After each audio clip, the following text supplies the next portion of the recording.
Imagine that you have a platform or a marketplace where you can enable any type of asset to have ownership to it. So an NFT is a non-fungible token. So we're going to be working with a hybrid between ERC 721 and the new protocol, putting them all together, and then it's on a platform. It's on a space where you can buy, sell, trade, leverage, whatever you want. So imagine that you had a collection of art, of gold, of anything, of loans, of IP addresses, of royalties. All of those things have ownership. All of those things could be put into a marketplace. All of those things could be digitalized. But the way that that's going to be done is not in any traditional way. It's going to be done, like I said, through a non-fungible token. And so this is what it would look like, and it could have an auction where very rare items could be auctioned off. And then it could have a platform there where things are traded between people and maybe even be gamified a bit. And then you can have a place where people just say, maybe I have a painting that I want to leverage. And you have a lot of people that do asset-backed lending right now. But just imagine all of the collectors, all of the banks, all of these people have all of these assets that are just sitting there waiting to be sort of tapped.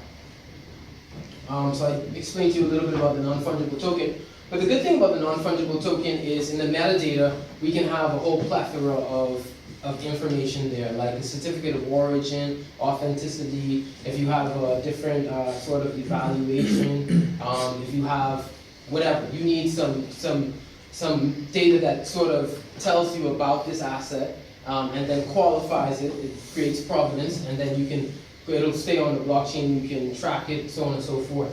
And so within our network, we're going to have validators who say, this is real, this is good, and so it makes a whole lot of third-party relationships and connects a whole lot of dots. So you can see instantly, you can have banks that come into play, you can have auction houses, appraisal systems, all of these people can come into play on a platform like this.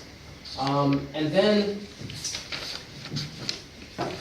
we'll go down. So this is similar to what the beta kind of looks like now. And you can see how everyone will have its own token and its own unique sort of smart contract ID, and you'll be able to go there and find out all of the information you want, or as little information as you want to give out to someone. So that it's up to you to control all of your data.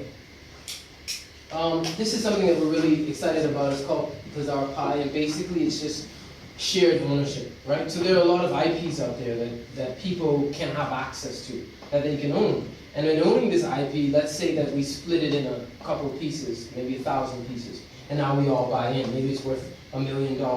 So now we all have a part of that. Then that IP is leased to a gaming company. It creates revenue, and you get money back from that all the time. But now maybe instead of selling it, you can say, well, I'm going to take this piece because I know it's worth it, I'm going to leverage it. And so we already have sort of a pipe coming through where you can access funds and you can get money automatically, whatever you want, Ether, Bitcoin, cash even. So